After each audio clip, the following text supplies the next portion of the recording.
ನಮಸ್ಕಾರ, ಈ ನ್ಯೂಸ್ ಟಿವಿಗೆ ಸ್ವಾಗತ. ನಾನು ಶಿರೀಷಾ. ಮೊದಲಿಗೆ ಹೆಡ್ಲೈನ್ಸ್. ರಸ್ತೆಯಲ್ಲಿ ಕಾದಿದೆ ಜನರ ಜೀವ ತೆಗೆಯುವ ಕಂದಕ.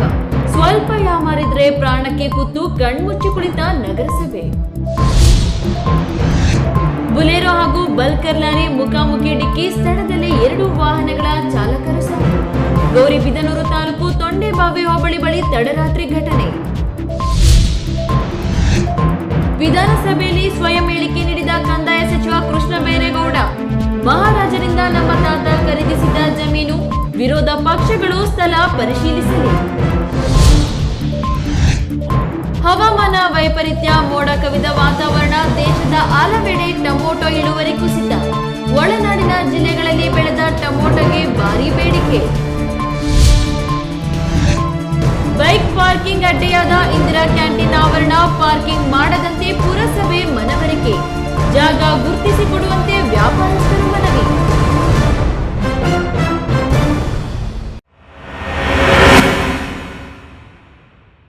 ವಾರ್ತೆಗಳ ವಿವರ. ಕರ್ನಾಟಕ ಸರ್ಕಾರವನ್ನ ಕಾಡ್ತಿರೋ ಸಮಸ್ಯೆಗಳಲ್ಲಿ ರಸ್ತೆಗಳ ಗುಂಡಿ ಮುಚ್ಚುವ ಸಮಸ್ಯೆಯೂ ಒಂದಾಗಿದೆ. ಚಿಕ್ಕಬಳ್ಳಾಪುರ ನಗರವು ಅದಕ್ಕೆ ಹೊರತಾಗಿಲ್ಲ. ಇಡೀ ನಗರದಲ್ಲಿ 4-5 ರಸ್ತೆಗಳು ಬಿಟ್ರೆ ಉಳಿದ ಎಲ್ಲ ರಸ್ತೆಗಳು ಗುಂಡಿ ಮಾಯವಾಗಿವೆ ನಿಜ. ಆದರೆ ಆ ಒಂದು ಮುಖ್ಯ ರಸ್ತೆಯಲ್ಲಿ ಮಾತ್ರ ಒಂದು ಕಂದಕವೇ ಸೃಷ್ಟಿಯಾಗಿದೆ.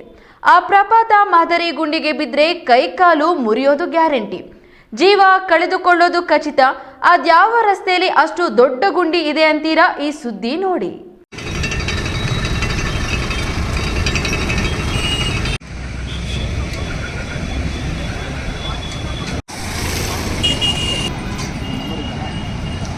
ಹೌದು, ನೀವು ನೋಡ್ತಿರೋ ಇದೇ ಗುಂಡಿ ಸಾವಿನ ಮನೆಗೆ ಸ್ವಾಗತ ಕೋರುತ್ತಿರೋ ದೊಡ್ಡ ಗಾತ್ರದ ಗುಂಡಿ. ಇದು ಚಿಕ್ಕಬಳ್ಳಾಪುರ ನಗರದ ಶಿಡ್ಲಘಟ್ಟ ವೃತ್ತದ ಪಕ್ಕದಲ್ಲಿಯೇ ಇರೋ ಪಶುವೈದ್ಯಾಧಿಕಾರಿಗಳ ಕಚೇರಿಗೆ ಮುಂದೆ ಇರೋ ಮೋರಿ ಪಕ್ಕ ಇರೋ ಪ್ರಪಾತದಂತಿರುವ ಗುಂಡಿ. ಇಲ್ಲಿ ಸ್ವಲ್ಪ ಯಾಮಾರಿದ್ರೂ ಜಾರಿ ಬಿದ್ದು ಕೈಕಾಲು ಮುರಿದುಕೊಳ್ಳೋದು ಗ್ಯಾರಂಟಿ. ದ್ವಿಚಕ್ರಗಳಾಗಲಿ ಕಾರು ಬಸ್ಸುಗಳಾಗಲಿ ಉರುಳಿ ಬೀಳೋದು ಗ್ಯಾರಂಟಿ. ಇಲ್ಲಿಂದಲೇ ಖಾಸಗಿ ಬಸ್ಸು, ಸಾರಿಗೆ ಬಸ್ಗಳು ಪಾಸ್ ಆಗ್ತಾ ಇರ್ತದೆ. ಮೋರಿ ಪಕ್ಕದಲ್ಲಿ ಇಂದಿರಾನಗರ ವಾರ್ಡ್ ಇದೆ. ಆ ವಾರ್ಡ್ಗೆ ಹೋಗ್ಬೇಕಾದ್ರೆ ಇದೇ ಮುಖ್ಯ ರಸ್ತೆಯಾಗಿದ್ದು ಇಲ್ಲಿಂದಲೇ ಓಡಾಡಬೇಕು. ಡಬಲ್ ರೋಡ್ ಇದಾಗಿದ್ದು ಸದಾ ಸಂಚಾರದಿಂದ ಕೂಡಿರುವ ರಸ್ತೆ ಇದಾಗಿದೆ. ಇಲ್ಲಿ ಕೊಂಚ ಯಾಮಾರಿದ್ರೂ ಯಮಲೋಕದ ಆದಿಯೇ ಗಟ್ಟಿ ಎನ್ನುವಂತಾಗಿದೆ. ಪ್ರತಿನಿತ್ಯ ದಟ್ಟವಾದ ಸಂಚಾರದಿಂದ ಕೂಡಿದ ರಸ್ತೆಯಾಗಿದ್ರೂ ನಗರಸಭೆಯಾಗಲಿ ಗುಂಡಿ ಮುಚ್ಚೋ ಕೆಲಸ ಮಾಡುತ್ತಿಲ್ಲ. ಪ್ರತಿನಿತ್ಯ ಇದೇ ರಸ್ತೆಯಲ್ಲಿ ಓಡಾಡೋ ಸಂಚಾರಿ ಪೊಲೀಸರಾಗಲಿ ಲಾ ಅಂಡ್ ಆರ್ಡರ್ ಪೊಲೀಸರಾಗಲಿ ಕನಿಷ್ಠ ಪಕ್ಷ ಬ್ಯಾರಿಕೇಡ್ ಅಳವಡಿಸಿ ತಾತ್ಕಾಲಿಕ ತಡೆಯನ್ನಾದರೂ ನಿರ್ಮಿಸಿ ಮುಂದೆ ಆಗಬಹುದಾದ ಅನಾಹುತ ತಪ್ಪಿಸುವ ಕೆಲಸ ಮಾಡಿಲ್ಲ ಎಂದು ಸ್ಥಳೀಯ ನಾಗರಿಕರು ಮುನಿರಾಜ್ ಆರೋಪಿಸಿದ್ದಾರೆ.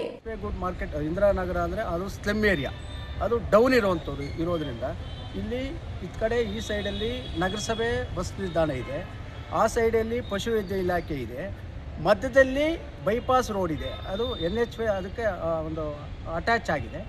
ಅಲ್ಲಿ ಈ ನಗರಸಭೆ ಇರುವುದು ಕಣ್ಣು ಮುಚ್ಚಾಲ ಆಗ್ತಾ ಇದ್ದಾರೆ. ನಗರಸಭೆ ಅಧಿಕಾರಿಗಳಾಗಲಿ, ಆ ಸಂಬಂಧಪಟ್ಟ ಇಲಾಖೆ ಅಧಿಕಾರಿಗಳಾಗ್ಬೋದು, ಆ ಸಂಬಂಧಪಟ್ಟ ಟ್ರಾಫಿಕ್ ಇನ್ಸ್ಪೆಕ್ಟರ್ ಇರ್ಬೋದು, ಅದು ಯಾರೂ ಏನೂ ಜವಾಬ್ದಾರಿ ತಗೊಂಡಿಲ್ಲ, ಕ್ರಮ ತಗೊಳ್ತಾ ಇಲ್ಲ.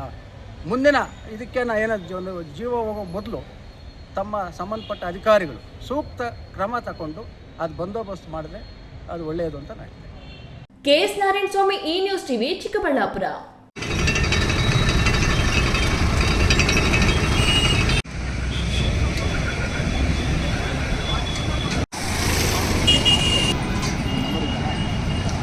ಬುಲೆರೋ ಹಾಗೂ ಬಲ್ಕರ್ ವಾಹನಗಳು ಮುಖಾಮುಖಿ ಡಿಕ್ಕಿಯಾಗಿ ಸ್ಥಳದಲ್ಲೇ 2 ವಾಹನಗಳ ಚಾಲಕರು ಸಾವನ್ನಪ್ಪಿರುವ ಘಟನೆ ಗೌರಿಬಿದನೂರು ತಾಲೂಕಿನ ತೊಂಡೆಬಾವಿ ಹೋಬಳಿಯ ಪೋತೇನಹಳ್ಳಿ ಗ್ರಾಮದ ಬಳಿ ತಡರಾತ್ರಿ ಸುಮಾರು 11 ಗಂಟೆಯಲ್ಲಿ ನಡೆದಿದೆ.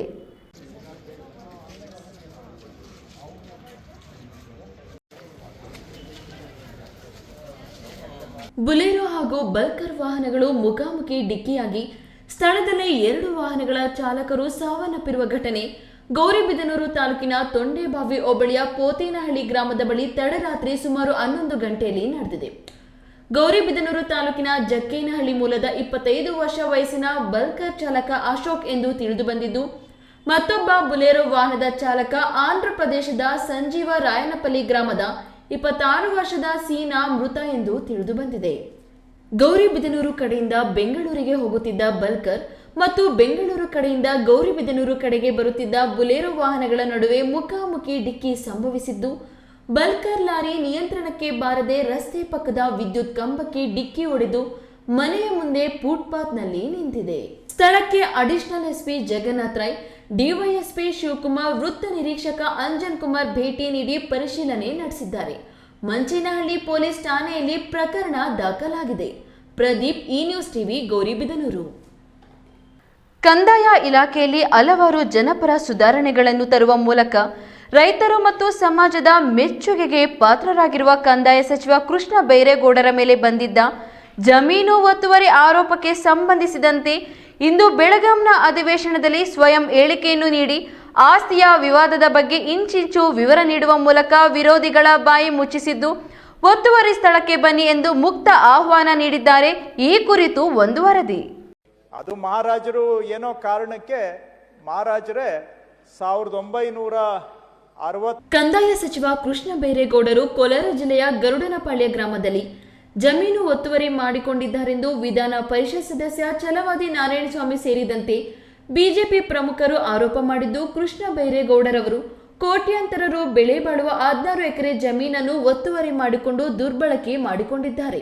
ಇವರು ಕೂಡಲೇ ರಾಜೀನಾಮೆ ನೀಡಬೇಕೆಂದು ಆಗ್ರಹಿಸಿದ್ರು. ಇಂದು ಬೆಳಗಾಂನ ಅಧಿವೇಶನದಲ್ಲಿ ಸ್ವಯಂ ಹೇಳಿಕೆಯನ್ನು ನೀಡಿದ ಕಂದಾಯ ಸಚಿವ ಕೃಷ್ಣ ಬೈರೇಗೌಡರವರು ಗರುಡನಪಾಳ್ಯ ಜಮೀನನ್ನು ಮೈಸೂರು ಮಹಾರಾಜರು 1953ರಲ್ಲಿ ನಮ್ಮ ತಾತನವರಾದ ಚೌಡೇಗೌಡನವರಿಗೆ 10 ವರ್ಷದ ಭೋಗ್ಯಕ್ಕೆ ನೀಡಿದ್ರು. ಭೋಗ್ಯದ ಅವಧಿ ಮುಗಿದ ನಂತರ ಮಹಾರಾಜರು ಯಾವುದೋ ಕಾರಣಕ್ಕೆ ಈ ಊರಿನ ಎಲ್ಲ ಸರ್ವೆ ನಂಬರ್ಗಳ 256 ಎಕರೆ ಜಮೀನನ್ನ ಮಾರಿದ್ದಾರೆ. ಮಹಾರಾಜರಿಂದ ನಮ್ಮ ತಾತನವರು ಖರೀದಿಸಿದ ಈ ಜಮೀನು ತದನಂತರ ಕಾಲದಲ್ಲಿ ನಮ್ಮ ತಂದೆಯವರಿಗೆ ಭಾಗವಾಗಿ ಬಂದಿದೆ. ಆದರೆ ನಮ್ಮ ಪೂರ್ವಜರ ಜಮೀನಿಗೆ ಸಂಬಂಧಿಸಿ ಈಗ ಜನರಲ್ಲಿ ತಪ್ಪು ಮಾಹಿತಿ ನೀಡುತ್ತಿರುವುದು ಹೇಯ ಕೃತ್ಯ ಎಂದರು. ಅದು ಮಹಾರಾಜರು ಏನೋ ಕಾರಣಕ್ಕೆ ಮಹಾರಾಜರೇ 1953ನೇ ಇಸ್ವಿಯಲ್ಲಿ 1953ನೇ ಇಸ್ವಿಯಲ್ಲಿ ಇದನ್ನ ನಮ್ಮ ತಾತ ಅಂದರೆ ಚೌಡೇಗೌಡ ಅಂತ ನಮ್ಮ ತಾತ ಅವರಿಗೆ ಲೀಸ್ಗೆ ಕೊಡ್ತಾರೆ. 10 ವರ್ಷದ ಅವಧಿಗೆ ಲೀಸ್ಗೆ ಕೊಟ್ಟಿದ್ದಾರೆ 1953ನೇ ಇಸ್ವಿಯಲ್ಲಿ. 1953ರಿಂದ ಇಲ್ಲಿವರೆಗೆ ನಾವು ಆ ಜಮೀನಿನಲ್ಲಿ ವ್ಯವಸಾಯ ಮಾಡ್ಕೊಂಡಿದ್ದೇವೆ. ಇವತ್ತಿಗೂ ವ್ಯವಸಾಯ ಮಾಡ್ತಾ ಇದ್ದೇವೆ ಈ ಜಮೀನಿನಲ್ಲಿ. 1953ರಲ್ಲಿ ಮಹಾರಾಜರು ಲೀಸ್ಗೆ ಕೊಟ್ಟಿದ್ದು 10 ವರ್ಷದ ಅವಧಿಗೆ. 33 acres 13 guntas of dry, 18 acres 35 guntas of wet, 21 acres 21 guntas of garden, 82 acres and 20 guntas of uncultivated land, respectively measuring in all 256 acres 9 guntas of entire Garudupalya village, including the village site with all buildings thereon, ಅವುಗಳು ಕ್ರಯ ಆಗಿರುವಂತಹದ್ದು. ಇದು sale deed ನ copy. ಕಳೆದ 2-3 ದಿನಗಳಿಂದ ಕೋಲಾರ ತಾಲೂಕು ಗರುಡನಪಾಳ್ಯ ಗ್ರಾಮದಲ್ಲಿ ಸರ್ಕಾರಿ ಜಾಗ ಒತ್ತುವರಿಯಾಗಿದೆ ಎಂಬ ವಿಚಾರ ಚರ್ಚೆಯಾಗುತ್ತಿದೆ. ಈ ವಿಚಾರದಲ್ಲಿ ನನ್ನ ಹೆಸರನ್ನು ತಳುಕು ಹಾಕಿ ನಾನೇ ಒತ್ತುವರಿ ಮಾಡಿದ್ದೇನೆ ಎಂದು ಆರೋಪಿಸಲಾಗಿದೆ. ಸಾರ್ವಜನಿಕ ಜೀವನದಲ್ಲಿ ನಾವು ಕೆಲಸ ಮಾಡುವಾಗ ನಮ್ಮ ಕೆಲಸವನ್ನು ಒಪ್ಪುವವರು, ವಿರೋಧಿಸುವವರು ಇದ್ದೇ ಇರುತ್ತಾರೆ. ಇದು ಸಾರ್ವಜನಿಕ ಜೀವನದ ಅವಿಭಾಗ್ಯ ಅಂಗ. ನಿಷ್ಠೂರವಾಗಿ ಕೆಲಸ ಮಾಡುವಾಗ ಅದನ್ನು ಒಪ್ಪುವವರು ಇರುತ್ತಾರೆ. ನಿಷ್ಠೂರ ಕೆಲಸ ಮಾಡಿದಕ್ಕಾಗಿ ಬಾಧ್ಯರಾಗುವುದೂ ಇರುತ್ತದೆ. ನಿಷ್ಠೂರವಾಗಿ ಕೆಲಸ ಮಾಡುವವರನ್ನು ಸಿಲುಕಿಸಲು ಯತ್ನಿಸುವ ಪ್ರಯತ್ನವನ್ನು ಹಲವು ಮಾಡುತ್ತಾರೆ. ಅದಕ್ಕೆ ಚಿಂತೆಗೀಡಾಗುವ ಅಗತ್ಯವಿಲ್ಲ ಎಂದರು. ಈಗ ಆರೋಪ ಮಾಡಿದ್ದಾರೆ ಇದು ಏನು ಕೆರೆ ಜಾಗ ಒತ್ತುವರಿ ಮಾಡಿದ್ದಾರೆ ಅಂತ. ಮಾನ್ಯ ಅಧ್ಯಕ್ಷರೇ, ಈ ನಮ್ಮ ಊರಿನಲ್ಲಿ ಈ 256 ಎಕರೆಯಲ್ಲಿ 2 ಕೆರೆಗಳು ಇದ್ದಾವೆ. 2 ಕೆರೆ ಇದೆ. ಗ್ರಾಮ ನಕಾಶೆ ನೋಡಿದ್ರೂ ಕೂಡ 2 ಕೆರೆ ಇದೆ. ಒಂದು ದೊಡ್ಡ ಕೆರೆ ಇದೆ, ಒಂದು ಚಿಕ್ಕ ಕೆರೆ ಇದೆ. ಇದೊಂದು 20-25 ಎಕರೆ ಇರಬೇಕು, ಇದೊಂದು 12 ಎಕರೆ ಇರಬೇಕು. ನೀವು ಈಗಲೂ ಕೂಡ ಗೂಗಲ್ ಮ್ಯಾಪ್ ತೆಗೆದು ನೋಡ್ಬೋದು, 2 ಕೆರೆ ಅಸ್ತಿತ್ವದಲ್ಲಿದ್ದಾವೆ. 2 ಕೆರೆ ಅಸ್ತಿತ್ವದಲ್ಲಿದ್ದಾವೆ. ಯಾರು ಬೇಕಾದರೂ ಮೆಷರ್ ಮಾಡ್ಬೋದು. ಈ ಕೆರೆಯಲ್ಲಿ 1 ಇಂಚು ಏನಾದರೂ ಒತ್ತುವರಿ ಮಾಡಿದ್ದೇವೋ ಆಗಿದೆಯಾ ಅಂತ ಯಾರು ಬೇಕಾದರೂ ಮೆಷರ್ ಮಾಡ್ಬೋದು. ಕಾಲುವೆಗಳಿದ್ದಾವೆ, ಕಾಲುವೆಗಳು ಒತ್ತುವರಿ ಆಗಿದೆಯಾ ಅಂತ ಯಾರು ಬೇಕಾದರೂ ಬಂದು ಮೆಷರ್ ಮಾಡ್ಬೋದು. ನಾನು ಇನ್ಫ್ಯಾಕ್ಟ್ ಇನ್ವೈಟ್ ಮಾಡ್ತೇನೆ, ಮಾನ್ಯ ಸಭಾಧ್ಯಕ್ಷರು ದೊಡ್ಡ ಮನಸ್ಸು ಮಾಡಿ ಅಪೋಸಿಷನ್ ಪಾರ್ಟಿಯವ್ರದ್ದು ಒಂದು ಟೀಮು ಮೀಡಿಯಾದವ್ರ ಜೊತೆಗೆ ಅಲ್ಲಿ ವಿಸಿಟ್ ಮಾಡಿಸ್ಲಿಕ್ಕೆ ತಾವು ಅರೇಂಜ್ ಮಾಡಿದರೆ ನಾನು ಸ್ಥಳೀಯ ಕಂದಾಯ ಅಧಿಕಾರಿಗಳಿಗೆ ಹೇಳಿ ಅವ್ರನ್ನ ಜೊತೆಗೆ ಹೋಗಿ ಪ್ರತಿಯೊಂದು ಇಂಚು ಕೂಡ ದಾಖಲೆಗಳನ್ನು ತೆಗೆಸಿ ಇನ್ಸ್ಪೆಕ್ಷನ್ ಮಾಡೋದಕ್ಕೆ ನಾನು ಸ್ವಾಗತ ಮಾಡ್ತೇನೆ. ಈ ಜಮೀನಿನಲ್ಲಿ 2 ಕೆರೆಗಳಿವೆ. ಆ ಕೆರೆ ಭೂಮಿಯ 1 ಇಂಚು ಜಾಗವನ್ನು ಒತ್ತುವರಿ ಮಾಡಿಲ್ಲ. ಆ ಕೆರೆಗಳು ಈಗಲೂ ಅಸ್ತಿತ್ವದಲ್ಲಿವೆ. ಕೆರೆಗಳು ಮತ್ತು ಕೆರೆಗಳಿಗೆ ಹೊಂದಿಕೊಂಡಿರುವ ನಾಲೆಗಳ ಯಾವುದೇ 1 ಇಂಚು ಭೂಮಿಯನ್ನು ಒತ್ತುವರಿ ಮಾಡಲಾಗಿಲ್ಲ. ಬೇಕಿದ್ದರೆ ಯಾರು ಬೇಕಿದ್ದರೂ ಪರಿಶೀಲಿಸಲು ಬರಬಹುದು. ವಿರೋಧ ಪಕ್ಷದವರು, ಮಾಧ್ಯಮದವರು ಸ್ಥಳಕ್ಕೆ ಬಂದು ಪರಿಶೀಲನೆ ನಡೆಸಲಿ. ಎಲ್ಲ ರೀತಿಯ ವ್ಯವಸ್ಥೆ ನಾನು ಮಾಡುತ್ತೇನೆ ಎಂದರು. ಸತೀಶ್, ಈ ನ್ಯೂಸ್ ಟಿವಿ, ಕೋಲಾರ. ಇದೀಗ ವಿರಾಮದ ನಂತರ ಈ ನ್ಯೂಸ್ ಟಿವಿ ಮುಂದುವರಿಯುತ್ತದೆ. ಭಾರತದ ಪ್ರತಿಷ್ಠಿತ ದ್ವಿಚಕ್ರ ವಾಹನಗಳಲ್ಲಿ ಒಂದಾದ ಹೀರೋ ಬೈಕ್ಗಳು ಚಿಕ್ಕಬಳ್ಳಾಪುರ ಜಿಲ್ಲೆಯಲ್ಲಿ ಲಭ್ಯ. ಉದ್ಯಮಿ ಅಧಿಕೃತ ಡೀಲರ್ ಲಕ್ಷ್ಮೀನಾರಾಯಣ್ ಸಾರಥ್ಯದಲ್ಲಿ ಆರಂಭವಾಗಿರುವ ಶೋರೂಮ್ ಹಲವು ವೈಶಿಷ್ಟ್ಯತೆಗಳಿಂದ ಕೂಡಿದೆ. ಹೀರೋ ಕಂಪನಿಯ ಬೈಕ್ಗಳ ಅಧಿಕೃತ ಮಾರಾಟಗಾರರು ಮತ್ತು ಸರ್ವಿಸ್ ಸೆಂಟರ್ ಸೇವೆಗಳು ಚಿಕ್ಕಬಳ್ಳಾಪುರದಲ್ಲಿ ಈಗ ಲಭ್ಯ. ವಿಳಾಸ ವಿಶಾಲ್ ಮಾರ್ಟ್ ಮುಂಭಾಗ, ಬೇಬಿ ರಸ್ತೆ, ಚಿಕ್ಕಬಳ್ಳಾಪುರ. ಖ್ಯಾತ ಶಸ್ತ್ರಚಿಕಿತ್ಸಾ ತಜ್ಞ ಡಾಕ್ಟರ್ ಪ್ರಶಾಂತ್ ಮೂರ್ತಿ ಸಾರಥ್ಯದಲ್ಲಿ ಆರಂಭಗೊಂಡಿದೆ. ಅತ್ಯಾಧುನಿಕ ಸೌಲಭ್ಯಗಳನ್ನು ಒಳಗೊಂಡ ದಿನದ 24 ಗಂಟೆಗಳ ಕಾಲ ಕಾರ್ಯನಿರ್ವಹಿಸುತ್ತಿರುವ ಅಭಯ ಆಸ್ಪತ್ರೆಯಲ್ಲಿ ಎಲ್ಲಾ ರೀತಿಯ ಚಿಕಿತ್ಸೆಗಳು ಲಭ್ಯ. ಗುಣಮಟ್ಟದ ಆರೋಗ್ಯ ಸೇವೆಯನ್ನು ಕೈಗೆಟುಕುವ ದರದಲ್ಲಿ ಒದಗಿಸುವುದು ನಮ್ಮ ಧ್ಯೇಯ. ಚಿಕ್ಕಬಳ್ಳಾಪುರ ಜಿಲ್ಲೆಯಲ್ಲಿ ಆರಂಭಗೊಂಡಿರುವ ಈ ಆಸ್ಪತ್ರೆಯಲ್ಲಿ ಈ ಕೆಳಕಂಡ ಚಿಕಿತ್ಸೆಗಳು ಲಭ್ಯ: ತುರ್ತು ಸೇವೆ, ಜನರಲ್ ಮೆಡಿಸಿನ್, ಜನರಲ್ ಸರ್ಜರಿ, ಮಕ್ಕಳ ತಜ್ಞ ವೈದ್ಯರ ಸೇವೆ, ಎಂಡೋಸ್ಕೋಪಿ, ಮೂಳೆ ರೋಗ ತಜ್ಞರ ಸೇವೆ, ಸ್ತ್ರೀರೋಗ ತಜ್ಞರ ಸೇವೆ, gastro enterology, CT scanning, ultrasound ಹಾಗೂ ಪ್ರಯೋಗಾಲಯ ಸೇವೆಗಳು ಲಭ್ಯವಿದೆ. ವಿರಾಮದ ನಂತರ ಈ ನ್ಯೂಸ್ ಟಿವಿಗೆ ಸ್ವಾಗತ. ಏಷ್ಯಾ ಖಂಡದ ದೊಡ್ಡ ಟೊಮೊಟೊ ಮಾರುಕಟ್ಟೆ ಕೋಲಾರ ಎಪಿಎಂಸಿಯಲ್ಲಿ ವಿಜೃಂಭಿಸುತ್ತಿರುವ ಟೊಮೊಟೊ ದಿನೇ ದಿನೇ ಗಗನಕ್ಕೇರುತ್ತಿದ್ರೆ ಇತ್ತ ರೈತನ ಮೊಗದಲ್ಲಿ ಸಂತಸ ಮೂಡಿದೆ.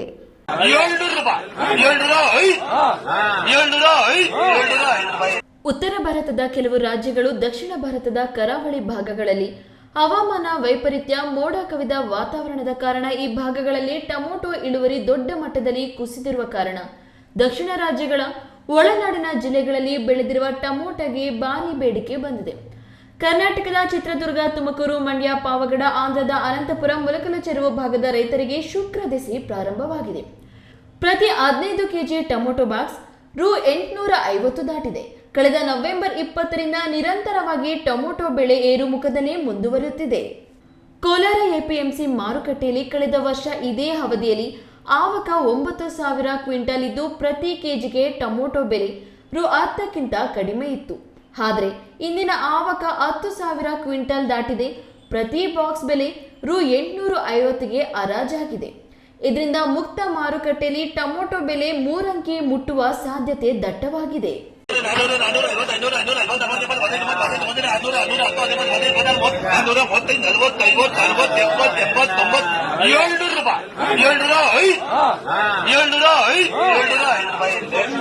ಕೋಲಾರ ಜಿಲ್ಲೆಯ ವ್ಯಾಪ್ತಿಯಲ್ಲಿ ಟೊಮೊಟೊ ಬೆಲೆ ಹಲವು ರೋಗಗಳಿಗೆ ತುತ್ತಾಗಿದ್ದು ಸ್ಥಳೀಯ ರೈತರಿಗೆ ಅಷ್ಟೇನು ಅನುಕೂಲಕವಾಗದಿದ್ರು ಕೆಲವು ರೈತರು ಉತ್ತಮ ಔಷಧಿಗಳು ಮತ್ತು ಕೀಟನಾಶಕಗಳ ಬಳಕೆ ಮಾಡುವ ಮೂಲಕ ಬೆಳೆ ಕಾಪಾಡಿಕೊಂಡವರಿಗೆ ಈ ಸೀಸನ್ ಲಾಭದಾಯಕವಾಗಿದೆ. ಕೆಲವೇ ರೈತರು ಉತ್ತಮ ಲಾಭ ಪಡೆಯುತ್ತಿದ್ದಾರೆ. ಕೋಲಾರ ಎಪಿಎಂಸಿ ಮಾರುಕಟ್ಟೆಗೆ ಬರುತ್ತಿರುವ ಟೊಮೊಟೊಗಳಲ್ಲಿ ಸಾಹೋ, ಜೈವೋ, ಬಾಹು ತಳಿಯಾಗಿದ್ದು ಇವುಗಳ ಪೈಕಿ ಸಾಹೋ ತಳಿಗೆ ತಮಿಳುನಾಡಿನ ಗ್ರಾಹಕರಿಂದ ಹೆಚ್ಚು ಬೇಡಿಕೆ ಇದೆ. ಇತ್ತ ರೈತರಿಗೆ ಶುಕ್ರ ದೆಸೆ ಪ್ರಾರಂಭವಾದರೆ ಗ್ರಾಹಕರಿಗೆ ಟೊಮೊಟೊ ಹುಳಿ ಆಗುತ್ತಿರುವುದು ಮಾತ್ರ ನಿಜ.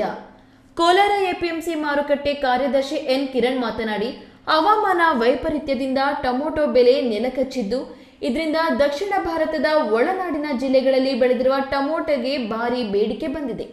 ಇದರಿಂದ ವರ್ತಕರು ಮತ್ತು ರೈತರು ಉತ್ತಮ ಲಾಭ ಪಡೆಯುತ್ತಿದ್ದಾರೆ. ಟೊಮೊಟೊ ಬೆಳೆದ 30% ರೈತರು ಕೋಲಾರ ಜಿಲ್ಲೆಯವರೇ ಆಗಿದ್ದು ರೈತರ ಮೊಗದಲ್ಲಿ ಸಂತಸ ತಂದಿದೆ ಎನ್ನುತ್ತಾರೆ. ಪ್ರತಿದಿನ ಕಳೆದ ಒಂದು ವಾರದಿಂದ 9,000ರಿಂದ 10,000 ಕ್ವಿಂಟಲ್ ಟೊಮೊಟೊ ಆವಕ ಇದೆ. ದರಗಳು ಏರಿಕೆಯಾಗ್ತಾ ಇದ್ದು ಕಳೆದ ವರ್ಷದಲ್ಲಿ ಇದೇ ದಿನಾಂಕಗಳಲ್ಲಿ ನಾವು ಹೋಲಿಸಿದಾಗ ಕಳೆದ ವರ್ಷದಲ್ಲಿ 300ರಿಂದ 1,000 ರೂಪಾಯಿವರೆಗೂ ದರಗಳಿತ್ತು ಪ್ರತಿ ಕ್ವಿಂಟಲ್ ಟೊಮೊಟೊಗೆ. ಅದೇ ಈ ಪ್ರಸ್ತುತ ಸಾಲಿನಲ್ಲಿ 500ರಿಂದ 2,000 ರೂಪಾಯಿವರೆಗೂ ದರ ಇದೆ. ಪ್ರಮುಖ ಕಾರಣ ಮಹಾರಾಷ್ಟ್ರದಲ್ಲಿ ಬೆಳೆ ಮುಕ್ತಾಯ ಆಗಿರೋದ್ರಿಂದ ಇಲ್ಲಿನ ಉತ್ಪನ್ನ ಕೆಲವೊಂದು ರಾಷ್ಟ್ರಗಳಿಗೆ ಪ್ರಮುಖವಾಗಿ ಕೋಲಾರದಿಂದನೇ ಸಪ್ಲೈ ಆಗ್ತಾ ಇರೋದ್ರಿಂದ ಬೇಡಿಕೆ ಹೆಚ್ಚಾಗಿ ಧಾರಣೆ ಏರಿಕೆ ಆಗಿರುತ್ತೆ. ತಮಿಳುನಾಡಲ್ಲಿ ಮತ್ತು ಒರಿಸ್ಸಾ, ವೆಸ್ಟ್ ಬೆಂಗಾಲ್ ಉತ್ತಮ ಬೇಡಿಕೆ ಇರೋದ್ರಿಂದ ಆ ವರ್ತಕರೆಲ್ಲನೂ ಇಲ್ಲಿಗೆ ಖರೀದಿಗೆ ಬರ್ತಾ ಇರೋದ್ರಿಂದ ಇಲ್ಲಿ ಉತ್ತಮ ಧಾರಣೆ ಇದೆ. ಇಲ್ಲಿನ ವರ್ತಕರು, ದಲ್ಲಾಳರು ಮಾಹಿತಿ ಪ್ರಕಾರ ಇದೇ ಧಾರಣೆಗಳು ಇನ್ನೂ ಒಂದು 15-20 ದಿವಸಗಳು ಇದೇ ಧಾರಣೆ ಮುಂದುವರಿಯಬಹುದೆಂಬ ಅಭಿಪ್ರಾಯ ನೀಡಿರ್ತಾರೆ. ಪ್ರಸ್ತುತ ನಮಗೆ ಆವಕವಾಗ್ತಾ ಇರೋ ಉತ್ಪನ್ನದಲ್ಲಿ 30% ಕೋಲಾರ ಜಿಲ್ಲೆಯಿಂದ ಬರ್ತದೆ. 70% ಉತ್ಪನ್ನ ಚಿತ್ರದುರ್ಗ, ತುಮಕೂರು ಭಾಗದಿಂದ, ಆಂಧ್ರ ಪ್ರದೇಶದ ಬಾರ್ಡರ್ಸ್ ಭಾಗದಿಂದ, ಆಂಧ್ರ ಪ್ರದೇಶದ ಅನಂತಪುರ ಜಿಲ್ಲೆಯಿಂದ ನಮಗೆ ಆವಕ ಆಗ್ತದೆ. ಕಳೆದ 2 ವರ್ಷಗಳಿಂದ ಟೊಮೊಟೊ ಬೆಳೆಯಿಂದ ತೀವ್ರ ನಷ್ಟ ಅನುಭವಿಸಿ ತಲ್ಲಣಗೊಂಡಿದ್ದ ನಾನು ಧೃತಿಗೆಡದೆ ಮತ್ತೆ ಶ್ರಮ ಹಾಕಿದೆ. 3ನೇ ಸ್ಯಾಂಪಲ್ಗೆ ಬಂಡವಾಳ ವಾಪಸ್ ಬಂದಿದೆ. ಇನ್ನು ಒಂದು ತಿಂಗಳು ಬೆಳೆ ಇದ್ದು ಲಾಭದ ನಿರೀಕ್ಷೆ ಇದೆ. ಸತತ ನಷ್ಟ ಸಂಭವಿಸಿದ ನನಗೆ ಈಗಿನ ಬೆಲೆ ಸಂತಸ ತಂದಿದೆ ಎಂದು ರೈತ ಕಾರ್ತಿಕ್ ರೆಡ್ಡಿ ಸಂತಸ ಹಂಚಿಕೊಂಡಿದ್ದಾರೆ. ಈ ವರ್ಷ ಏನಾಗಿದೆ ಅಂದರೆ ಈ ಅಕ್ಟೋಬರು, ಈ ಸೆಪ್ಟೆಂಬರ್ ಈ ತಿಂಗಳುಗಳಲ್ಲಿ ಮಳೆ ಜಾಸ್ತಿ ಆಗಿದೆ. ಈ ಮಳೆ ಬಿದ್ದ ಕಾರಣ ಇದ್ದಂಥ ಬೆಳೆಗಳು ಸಂಪೂರ್ಣವಾಗಿ ನಾಶ ಆಯಿತು. ಕರ್ನಾಟಕ ಮಾತ್ರ ಅಲ್ಲ, ಆಂಧ್ರ, ತಮಿಳುನಾಡು, ಬೇರೆ ಬೇರೆ ರಾಜ್ಯಗಳೆಲ್ಲ ಈ ರೀತಿ ಟೊಮೊಟೊ ಬೆಳೆ ನಾಶ ಆಯಿತು. ಈಗ ಕೆಲವೊಂದು ರೈತರು ಮಾತ್ರ ಸುಮಾರು ಔಷಧಿಗಳು ಕೊಟ್ಟು, ಬೆಳೆಗೆ ಉತ್ತಮ ಗೊಬ್ಬರಗಳು ಕೊಟ್ಟು ಬೆಳೆ ಕಾಪಾಡ್ಕೊಂಡು ಬಂದಿದ್ದಾರೆ. ಇವತ್ತು ಬೆರ್ಲಿನ್ಗೆ ಎಷ್ಟು ನಮ್ಮ ಕೋಲಾರ ಜಿಲ್ಲೆಯಲ್ಲಿ ಬೆರ್ಲಿನ್ಗೆ ಎಷ್ಟು ರೈತರಿಗೆ ಮಾತ್ರ ಇವತ್ತು ತೋಟಗಳನ್ನು ಉಳಿಸ್ಕೊಂಡಿದ್ದಾರೆ. ಅವರಿಗೆ ಉತ್ತಮ ಬೆಲೆ ಸಿಕ್ಕಿದೆ. ಇವತ್ತು ಸೀಡು 850ವರೆಗೂ ಮಾರಾಟ ಆಗಿದೆ, ನಾಟ್ಯ ಬಂದು 650-700ವರೆಗೂ ಮಾರಾಟ ಆಗಿದೆ. ಅಂದರೆ ಈ ಬೆಲೆ ಇದ್ದರೆ ರೈತನಿಗೆ ಉತ್ತಮ ಲಾಭ ಸಿಗುತ್ತೆ. ಕಳೆದ 1 ವರ್ಷದಿಂದ ಈ ಬೆಲೆ ಮಾರಿರಲಿಲ್ಲ, ಕಡಿಮೆ ಬೆಲೆಗೆ ಮಾರಾಟ ಆಗ್ತಾಯಿತ್ತು, ರೈತನು ನಷ್ಟಕ್ಕೊಳಗಾಗ್ತಾ ಇದ್ದ.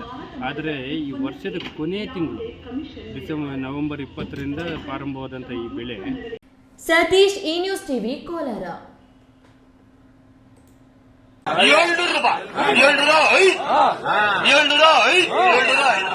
ವಾಹನ ನಿಲುಗಡೆ ಸ್ಥಳವಲ್ಲದಿದ್ರೂ ಸಹ ಸಾರ್ವಜನಿಕರು ಅಡ್ಡಾದಿಡ್ಡಿಯಾಗಿ ದ್ವಿಚಕ್ರ ವಾಹನಗಳನ್ನು ಇಂದಿರಾ ಕ್ಯಾಂಟೀನ್ ಆವರಣದ ಮುಂಭಾಗದಲ್ಲಿ ನಿಲ್ಲಿಸುತ್ತಿರುವುದರಿಂದ ಪುರಸಭೆ ಅಧಿಕಾರಿಗಳು ವಾಹನ ನಿಲ್ಲಿಸದಂತೆ ಸಾರ್ವಜನಿಕರಿಗೆ ಮನವರಿಕೆ ಮಾಡಿದರು.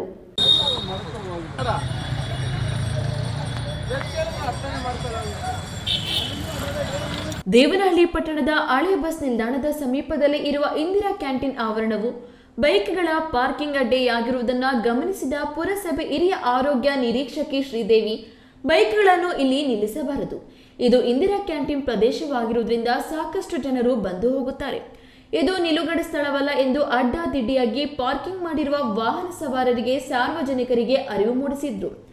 ಇನ್ನು ಬೀದಿ ಬದಿಯಲ್ಲಿ ಆಟೋ ಒಂದರಲ್ಲಿ ವ್ಯಾಪಾರ ಮಾಡುತ್ತಿದ್ದವರಿಗೆ ಇಲ್ಲಿ ವ್ಯಾಪಾರ ಮಾಡಬೇಡಿ, ಬೇರೊಂದು ಸ್ಥಳದಲ್ಲಿ ವ್ಯಾಪಾರ ಮಾಡಿಕೊಳ್ಳಿ ಎಂದು ತಾಕೀತು ಮಾಡಿದ್ರು.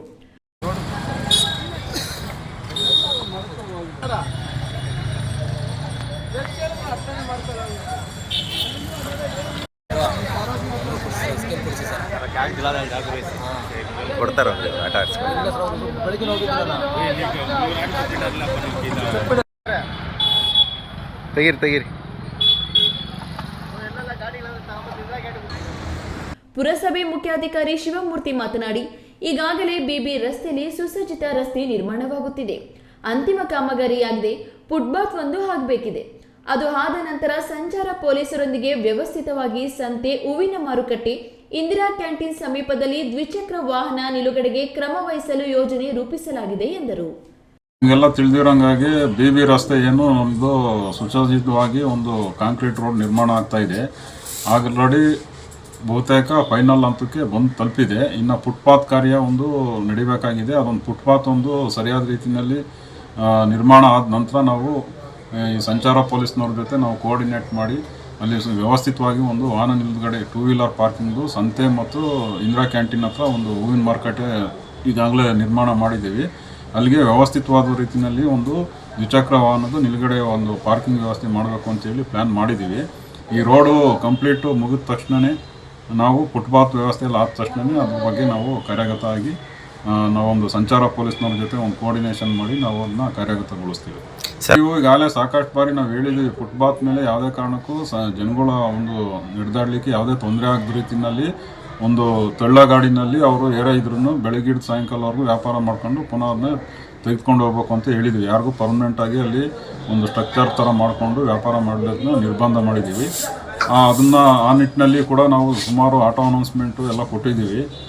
ಇನ್ನು ಜನಗಳಲ್ಲಿ ಅದು ಜಾಗೃತಿ ಹೆಚ್ಚಿನದಾಗಿ ಬೇಕಂದರೆ ನಾವು ಒಂದು ಕೈ ಬರಹದಲ್ಲಿ ಒಂದು ಬೋರ್ಡ್ ಬರೆಸ್ಬಿಟ್ಟು ನಾವು ಅದಕ್ಕೆ ವ್ಯವಸ್ಥೆ ಮಾಡ್ತೀವಿ. ಹಣ್ಣಿನ ವ್ಯಾಪಾರಿ ಅನಿಲ್ ಕುಮಾರ್ ಮಾತನಾಡಿ, ಇಂದಿರಾ ಕ್ಯಾಂಟೀನ್ ಮುಂದೆ ಆಟೋದಲ್ಲಿ ಹಣ್ಣಿನ ವ್ಯಾಪಾರ ಮಾಡುತ್ತೇವೆ. ಪುರಸಭೆಯಿಂದ ಅಧಿಕಾರಿ ಬಂದು ಅಂಗಡಿಗಳನ್ನು ಎತ್ತಿರಿ ಎಂದು ಹೇಳುತ್ತಿರುತ್ತಾರೆ. ವ್ಯಾಪಾರವಾಗುವ ಪ್ರದೇಶದಲ್ಲಿಟ್ಟರೆ ವ್ಯಾಪಾರವಾಗುತ್ತದೆ, ಎಲ್ಲೋ ತೆಗೆದುಕೊಂಡು ಹೋಗಿ ಇಟ್ಟರೆ ವ್ಯಾಪಾರ ಆಗಬೇಕಲ್ವಾ ಎಂದು ತಮ್ಮ ಅಳಲನ್ನು ತೋಡಿಕೊಂಡರು. ಕ್ಯಾಂಟೀನ್ ಇಂದಿರಾ ಕ್ಯಾಂಟೀನ್ ಅಂತ ಇಲ್ಲಿ ಆಟೋದಲ್ಲಿ ಹಣ್ಣುಗಳು ಹಾಕೊಂಡು ವ್ಯಾಪಾರ ಮಾಡ್ತೀವಿ. ಈ ಪುರಸಭೆಯಿಂದ ಮೇಡಮ್ ಅವ್ರು ಬರ್ತಾರೆ, ಯಾವಾಗೂ ಬಂದು ಅಂಗಡಿಗಳಿತ್ರಿ ಅಂದ್ಬಿಟ್ಟು ಬಾಳೆಹಣ್ಣು ಅವು ಏನಿದ್ರು ಕೊಳ್ಳಾಕ್ತಾರೆ. ಆಮೇಲೆ ಎಲ್ಲರಿಗೂ ತೊಂದರೆನೇ ಇಲ್ಲಿ. ಆಮೇಲೆ ಇಲ್ಲಿ ನೋಡ್ರಿ, ಗಾಡಿಗಳು ವೆಹಿಕಲ್ಸ್ ಎಷ್ಟೊಂದು ವೆಹಿಕಲ್ಸ್ ಇರುತ್ತೆ. ನಮ್ಮ ಗಾಡಿನೇ ಒಂದೇ ಅಡ್ಡ ಆದರೆ ಹೌದಪ್ಪ ಅನ್ಬೋದು. ಈ ವೆಹಿಕಲ್ಸ್ ನೋಡಿ ಎಷ್ಟು ಕಾರ್ಗಳೆಲ್ಲ ಹಾಕಿರ್ತಾರೆ, ಬೈಕ್ಗಳೆಲ್ಲ ಹಾಕಿರ್ತಾರೆ. ನಾವು ಎಲ್ಲನೂ ಒಂದು ಜಾಗ ತೋರಿಸ್ಲಿ, ಅವರೇ ಇಂಥ ಜಾಗದಲ್ಲಿ ಇಕ್ಕಳ್ರಿ ಅಂತ ಅಲ್ಲಿ ಇಕ್ಕೊಳಕ್ಕೆ ನಾವು ರೆಡಿನೇ. ಇಂದಿರಾ ಕ್ಯಾಂಟೀನ್ ಅಂದರೆ ವ್ಯಾಪಾರ ಆಗೋದೇ ಇಲ್ಲೇ. ಎಲ್ಲೋ ಎತ್ಕೊಂಡೋಗಿ ನೀನು ಇಕ್ಕಿದ್ರೆ ವ್ಯಾಪಾರ ಆಗಬೇಕಲ್ಲ. ಅದು ಇವತ್ತಿಕ್ಕಿದ್ದು ಇವತ್ತೇ ಮಾರ್ಕೊಬೇಕು. ನಾವು ಒಂದು ವಾರ 15 ದಿವಸ ಇರೋಲ್ಲ ಹಣ್ಣುಗಳು. ಅದನ್ನು ಅವ್ರಿಗೆ ಹೇಳ್ತಾ ಇದ್ರೆ ಅವ್ರು ಅರ್ಥನೇ ಮಾಡ್ಕೊಳಲ್ಲ. ಸ್ಕೇಲ್ಗಳು ಜಾಸ್ತಿ ಎತ್ಕೊಂಡು ಇಲ್ಲಿ ಬರೋದು, ಸ್ಕೇಲ್ಗಳು ಕಿತ್ಕೊಂಡು ಹೋಗೋದೇ ಜಾಸ್ತಿ ಆಗೈತೆ. ಏನೋ ಅವರೇ ಇಂಥ ಜಾಗದಲ್ಲಿ ಇಕ್ಕಪ್ಪ ಅಂತ ದಾರಿ ತೋರಿಸಿದ್ರು ಅಂಥ ಜಾಗದಾಗ ಇಕ್ಕೊಳಕ್ಕೆ ರೆಡಿನೇ ನಾವು. ಇಲ್ಲ ನಾವೇನಿಲ್ಲ, ಯಾರಿಂದ ನಮ್ಮಿಂದ ಯಾರಿಗೂ ತೊಂದರೆ ಇಲ್ಲ. ಟ್ರಾಫಿಕ್ ಅವರು ಬರ್ತಾರೆ, ಸೈಡಾಗಿ ಇಕ್ಕಪ್ಪ ಅಂತಾರೆ, ನಾವು ಸೈಡಲ್ಲೇ ಇಕ್ಕಿರ್ತೀವಿ. ಪೊಲೀಸವರು ಬಂದು ಹೇಳ್ಬಿಟ್ಟು ಹೋಗೋರೆ, ಅವ್ರಿಗೆ ಯಾವುದೇ ಥರ ತೊಂದರೆ ಇಲ್ಲ ಇಂದಿರಾ ಕ್ಯಾಂಟೀನ್ ಹತ್ರ. ಇನ್ನು ಇಲ್ಲಿ ಟ್ರಾಫಿಕ್ ಅಂದರೆ ಈಗ ಗಾಡಿಗಳು ಹಾಕಿದ್ದೆ ಟ್ರಾಫಿಕ್ ಅನ್ನೋ ಮಾಟದಿಂದ ಯಾವುದೂ ತೊಂದರೆ ಇಲ್ಲ. ನಮ್ಮ ಹೆಸರು ಅನಿಲ್ ಕುಮಾರ್ ಅಂತ. ಐದರ್ ಸಾಬ್, ಈ ನ್ಯೂಸ್ ಟಿವಿ, ದೇವನಹಳ್ಳಿ. ಕೆಎಸ್ಆರ್ಟಿಸಿ ಬಸ್ನಲ್ಲಿ ಉದ್ಯಮಿಯೊಬ್ಬರು ಮನೆ ಮಾರಾಟದ ಹಣವನ್ನು ಸಾಗಿಸುತ್ತಿದ್ದ 55 ಲಕ್ಷ ರೂಪಾಯಿ ನಗದು ಕಳ್ಳತನವಾಗಿರುವ ಘಟನೆ ಚಿಕ್ಕಬಳ್ಳಾಪುರದ ಅರೂರು ಬಳಿ ನಡೆದಿದೆ.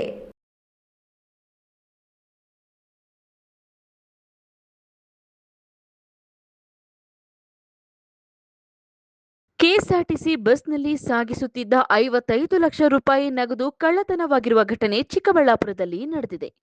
ಉದ್ಯಮಿಯೊಬ್ಬರು ಮನೆಯ ಮಾರಾಟದಿಂದ ಬಂದ ಹಣವನ್ನು ಬಸ್ನಲ್ಲಿ ಕೊಂಡೊಯ್ಯುತ್ತಿದ್ದಾಗ ಕಳ್ಳರು ದೋಚಿ ಪರಾರಿಯಾಗಿದ್ದಾರೆ. ನಕಲಿ ನಂಬರ್ ಪ್ಲೇಟ್ ಕಾರು ಬಳಸಿ ಕೃತ್ಯ ಎಸಗಲಾಗಿದೆ. ಪೊಲೀಸರು ಆರೋಪಿಗಾಗಿ ತನಿಖೆ ನಡೆಸುತ್ತಿದ್ದು, ಇದು ರಾಜ್ಯದಲ್ಲಿ ನಡೆದ ಮತ್ತೊಂದು ದೊಡ್ಡ ನಗದು ಕಳ್ಳತನ ಪ್ರಕರಣವಾಗಿದೆ. ಬೆಂಗಳೂರಿನಿಂದ ಹೈದರಾಬಾದ್ಗೆ ಹೊರಟಿದ್ದ ಕೆಎಸ್ಆರ್ಟಿಸಿ ಬಸ್ ಅನ್ನು ನಿನ್ನೆ ರಾತ್ರಿ ಚಿಕ್ಕಬಳ್ಳಾಪುರ ತಾಲೂಕಿನ ಅರೂರು ಬಳಿ ಪ್ರಯಾಣಿಕರ ಊಟಕ್ಕೆಂದು KA 57F 3911 ಸಂಖ್ಯೆಯ ಬಸ್ ನಿಲ್ಲಿಸಲಾಗಿತ್ತು. ಊಟಕ್ಕೆಂದು ಕೆಳಗೆ ಇಳಿದು ಬರೋವಷ್ಟರಲ್ಲಿ ಸೀಟ್ನಲ್ಲಿ ಇಟ್ಟಿದ್ದ ಹಣದ ಬ್ಯಾಗ್ ನಾಪತ್ತೆಯಾಗಿದೆ. ಕಳುವಾದ ಹಣ ಹೈದರಾಬಾದ್ ಮೂಲದ ಉದ್ಯಮಿ ಕೆ ವೆಂಕಟೇಶ್ವರ ರಾವ್ಗೆ ಸೇರಿದ್ದು, ಬೆಂಗಳೂರಿನಲ್ಲಿದ್ದ ಮನೆ ಮಾರಾಟದಿಂದ ಬಂದಿದ್ದ ನಗದನ್ನು ಅವರು ಕೊಂಡೊಯ್ಯುತ್ತಿದ್ದರು ಎನ್ನಲಾಗಿದೆ. ಎಲ್ಲರಿಗೂ ನಮಸ್ಕಾರ. ನಮ್ಮ Chikkaballapur district Peresandra police station ಲಿಮಿಟ್ಸಲ್ಲಿ ಒಂದು ಕಳ್ಳತನ ಇನ್ಸಿಡೆಂಟ್ ರಿಪೋರ್ಟ್ ಆಗಿದೆ. ಬೇಸಿಕಲಿ ವಿಕ್ಟಿಮ್ದು ಇನ್ಫಾರ್ಮೇಷನ್ ಪ್ರಕಾರ ಅವರು ಯಾವುದು ಲ್ಯಾಂಡ್ ಡೀಲಿಂಗ್ ಮಾಡೋಕ್ಕೆ ಹೈದರಾಬಾದಿಂದ ಬೆಂಗಳೂರಿಗೆ ಬಂದಿದ್ದಾರೆ. ಬೆಂಗಳೂರಲ್ಲಿ cash 55 lakhs rupees cash receive ಮಾಡಿ ಮೆಜೆಸ್ಟಿಕಲ್ಲಿ ಒಂದು ಅಂಬಾರಿ KSRTC ಅಂಬಾರಿ ಬಸ್ಸಲ್ಲಿ ಟಿಕೆಟ್ ತಗೊಂಡು ಕೂತಿದ್ದಾರೆ. ಆಮೇಲೆ KS ನಾರಾಯಣ ಸ್ವಾಮಿ, ಈ ನ್ಯೂಸ್ ಟಿವಿ, ಚಿಕ್ಕಬಳ್ಳಾಪುರ.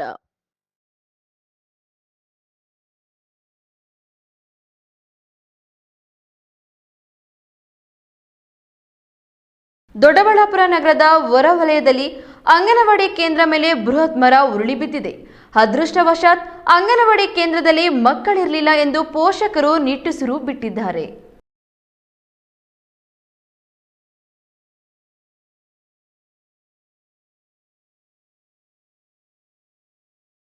ಅಂಗನವಾಡಿ ಕೇಂದ್ರ ಮೇಲೆ ಬೃಹತ್ ಮರ ಉರುಳಿ ಬಿದ್ದಿದೆ.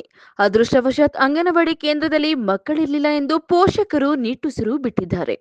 ದೊಡ್ಡಬಳ್ಳಾಪುರ ನಗರದ ಹೊರವಲಯದ ಪಾಲಜೋಗಿಹಳ್ಳಿಯ JP ನಗರದಲ್ಲಿ ಅಂಗನವಾಡಿ ಕೇಂದ್ರದ ಮೇಲೆ ಇಂದು ಬೆಳಗ್ಗೆ 9ರ ಸಮಯದಲ್ಲಿ ಬೃಹತ್ ಮರ ಬಿದ್ದಿದೆ. ಅಂಗನವಾಡಿ ಕೇಂದ್ರ 10 ಗಂಟೆ ಪ್ರಾರಂಭವಾಗುವುದರಿಂದ ಅಂಗನವಾಡಿ ಕೇಂದ್ರದಲ್ಲಿ ಮಕ್ಕಳಿರಲಿಲ್ಲ. ಒಂದು ವೇಳೆ 10 ಗಂಟೆ ನಂತರ ಬಿದ್ದಿದ್ದರೆ ಭಾರೀ ಅನಾಹುತವೇ ಸಂಭವಿಸುತ್ತಿತ್ತು.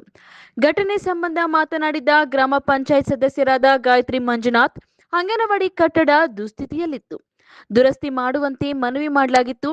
ಮರದ ಕೊಂಬೆಗಳನ್ನು ಕತ್ತರಿಸುವಂತೆ ಕೋಡಿಗೆಹಳ್ಳಿ ಗ್ರಾಮ ಪಂಚಾಯಿತಿಗೆ ಮನವಿ ಮಾಡಲಾಗಿತ್ತು. ಮರದ ಕೊಂಬೆಗಳನ್ನು ಕಟಾವು ಮಾಡದ ಹಿನ್ನೆಲೆ ಮರ ಉರುಳಿ ಬಿದ್ದಿದೆ ಎಂದರು. ಅದೃಷ್ಟವಶಾತ್ ಮರ ಬಿದ್ದ ಸಮಯದಲ್ಲಿ ಮಕ್ಕಳಿರಲಿಲ್ಲ. ಅಂಗನವಾಡಿ ಕೆಲಸ ಅವಧಿಯಲ್ಲಿ ಮರ ಬಿದ್ದಿದ್ದರೆ ಭಾರೀ ಅನಾಹುತವೇ ಸಂಭವಿಸುತ್ತಿತ್ತು ಎಂದು ನಿಟ್ಟುಸಿರು ಬಿಟ್ಟರು. ಗುರುಪ್ರಸಾದ್ ಕೆಆರ್, ಈ ನ್ಯೂಸ್ ಟಿವಿ, ದೊಡ್ಡಬಳ್ಳಾಪುರ.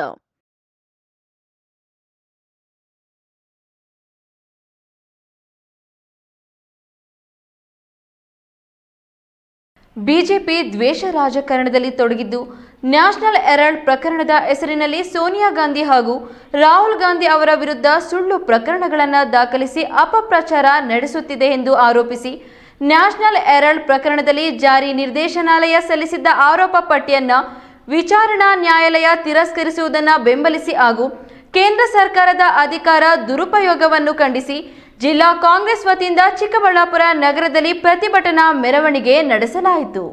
ರಾಜ್ಯ ಕಮಿಟಿಯಲ್ಲಿ ತೀರ್ಮಾನ ಆಗಿದೆ.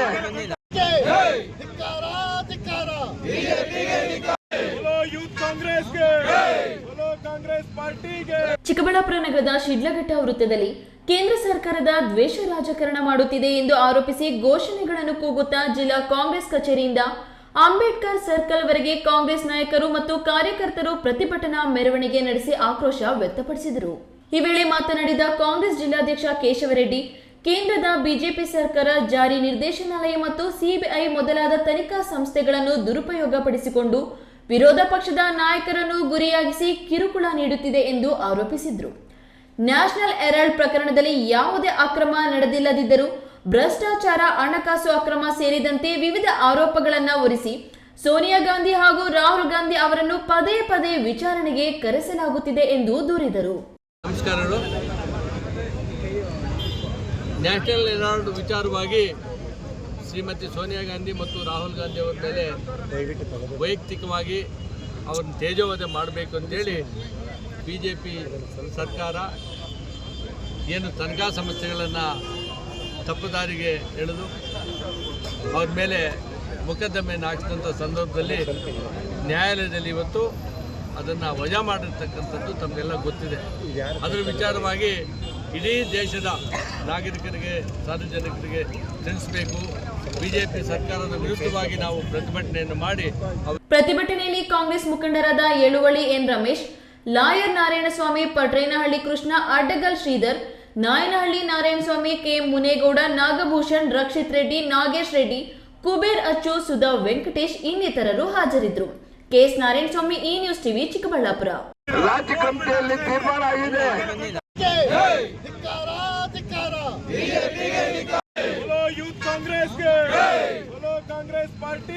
ಬಾಗೇಪಲ್ಲಿ ತಾಲೂಕು ಕಾರ್ಯನಿರತ ಪತ್ರಕರ್ತರ ಸಂಘದ ಕಚೇರಿಯಲ್ಲಿ ಗುರುವಾರ ತಾಲೂಕು ಪತ್ರಕರ್ತರ ಸಂಘದ 3 ವರ್ಷಗಳ ಆಡಳಿತದ ಅವಧಿಯ ಚುನಾವಣೆ ನಡೆಯಿತು.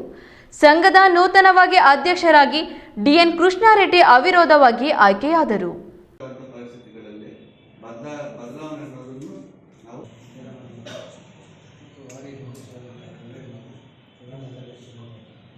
ಬಾಗೇಪಲ್ಲಿ ಪತ್ರಕರ್ತರ ಸಂಘದ ಚುನಾವಣೆ ಗುರುವಾರ ನಡೆಯಿತು.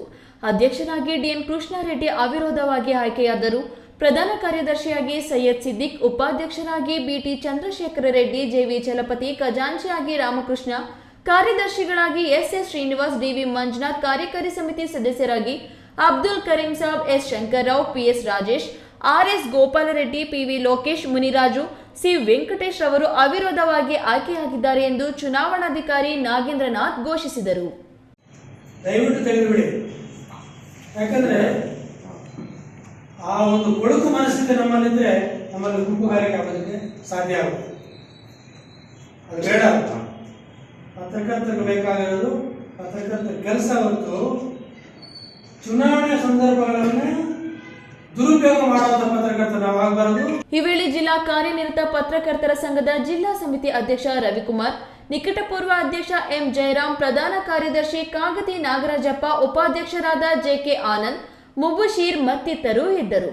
ಪಿಎಸ್ ರಾಜೇಶ್, ಈ ನ್ಯೂಸ್ ಟಿವಿ, ಬಾಗೇಪಲ್ಲಿ.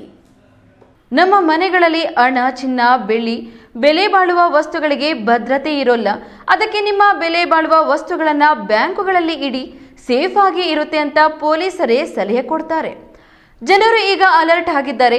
ಬಹುತೇಕ ಗ್ರಾಹಕರು ಈಗ ಬ್ಯಾಂಕುಗಳೇ ನಮ್ಮ ಬೆಲೆ ಬಾಳುವ ವಸ್ತುಗಳಿಗೆ ಸೇಫೆಸ್ಟ್ ಪ್ಲೇಸ್ ಎಂದು ನಂಬಿ ಹಣ, ಒಡವೆ ಇಡ್ತಾರೆ. ಆದರೆ ಇಲ್ಲೊಂದು ಬ್ಯಾಂಕಲ್ಲಿ ತನ್ನ ಹೆಂಡತಿ ಸಹಿಯನ್ನ ಗಂಡನೇ ನಕಲಿ ಮಾಡಿ 1ಕ್ಕೆ 2ರಷ್ಟು ಹಣ ಪಡೆದು ಮಜಾ ಮಾಡಿದ್ದಾನೆ. ಹೆಂಡತಿ ಒಡವೆಗೆ ಬಂದಾಗಲೇ ಅಸಲಿ ವಿಷಯ ಗೊತ್ತಾಗಿದ್ದು, ಆಮೇಲೆ ಏನಾಯ್ತು ಗೊತ್ತಾ? ಈ ಸುದ್ದಿ ತಪ್ಪದೆ ನೋಡಿ.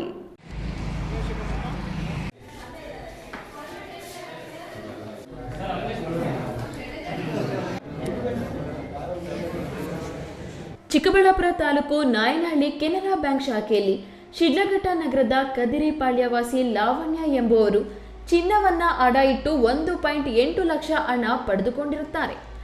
ಲಾವಣ್ಯ ಗಂಡ ಪುರುಷೋತ್ತಮ್ ಎಂಬಾತನ ಮಧ್ಯೆ ಜಗಳ ಉಂಟಾಗಿ ಡೈವರ್ಸ್ಗಾಗಿ ನ್ಯಾಯಾಲಯದಲ್ಲಿ ದಾವೆ ನಡೆಯುತ್ತಿದೆ. ಆದರೆ ಹೆಂಡತಿ ತನ್ನ ಒಡವೆಯನ್ನ ಬ್ಯಾಂಕಿನಲ್ಲಿ ಅಡ ಇಟ್ಟ ಮಾಹಿತಿ ತಿಳಿದುಕೊಂಡ ಗಂಡ ಪುರುಷೋತ್ತಮ್ ಬ್ಯಾಂಕ್ಗೆ ಭೇಟಿ ಕೊಟ್ಟು ನಕಲಿ ಸಹಿ ಹಾಕಿ ಅದೇ ಒಡವೆ ಮೇಲೆ 2 ಪಟ್ಟು ಹಣ ಲೋನ್ ರೂಪದಲ್ಲಿ ಡ್ರಾ ಮಾಡಿದ್ದಾನೆ. ಎಷ್ಟೇ ಸಂಬಂಧ ಇದ್ರೂ ಸಹಿ ಟ್ಯಾಲಿ ಆಗದೆ ಯಾವ ಬ್ಯಾಂಕಲ್ಲೂ ಯಾರಿಗೂ 1 ರೂಪಾಯಿ ಕೊಡಲ್ಲ. ಆದ್ರೆ ಇಲ್ಲಿನ ಮ್ಯಾನೇಜರ್ ಜನನಿ ಅವರಿಗೆ ಈ ಗಂಡ ಏನು ಪೂಸಿ ಹೊಡೆದ್ನೋ ಗೊತ್ತಿಲ್ಲ, ಹಣ ಕೊಟ್ಟಿದ್ದಾರೆ. ಇವತ್ತು ಹಣ ಕಟ್ಟಿ ತನ್ನ ಒಡವೆ ಬಿಡಿಸಿಕೊಂಡು ಹೋಗಲು ಬಂದ ಹೆಂಡತಿಗೆ ಶಾಕ್ ಆಗಿತ್ತು. ಕಾರಣ ತಗೊಂಡಿದ್ದು 1.5 ಲಕ್ಷ, ಕಟ್ಟಬೇಕಿರೋದು 3.5 ಲಕ್ಷ. ಯಾಕೆ ಹೀಗಾಯ್ತು ಅಂತ ಮ್ಯಾನೇಜರ್ ಅನ್ನ ಕೇಳಿದ್ರೆ ಅವರ ಕಡೆಯಿಂದ ಸರಿಯಾದ ಉತ್ತರ ಬಂದಿಲ್ಲ.